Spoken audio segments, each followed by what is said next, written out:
Bank থেকে যে ঋণ নেওয়া, এটা তো একটা স্ট্যান্ডার্ড প্রসিডিউর।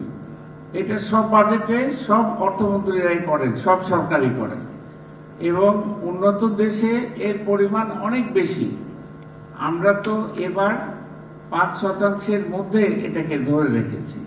কাজে এটা এত কিছু ইম্পর্টেন্ট জিনিস নয়, তো এটা নিয়ে আপনার চিন্তার কোনো কারণ নেই।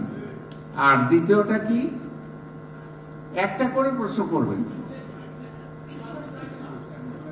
হ্যাঁ, ইনফ্লেশন তো আমরা বলেছি, করমুক্ত আয় সীমা বক্তৃতার মধ্যে বলেছি যে আমরা আশা করছি যে এই বছরের শেষের দিকে এই কমতে শুরু করবে।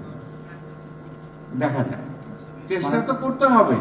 এবং আপনারা এটাও লক্ষ্য করেছেন নিশ্চয়ই যে বাজেটের আকার আমরা কিন্তু অনেক কমিয়ে রেখেছি, যাতে করে এই কোনো প্রেশার না পড়ে প্রাইসের উপর।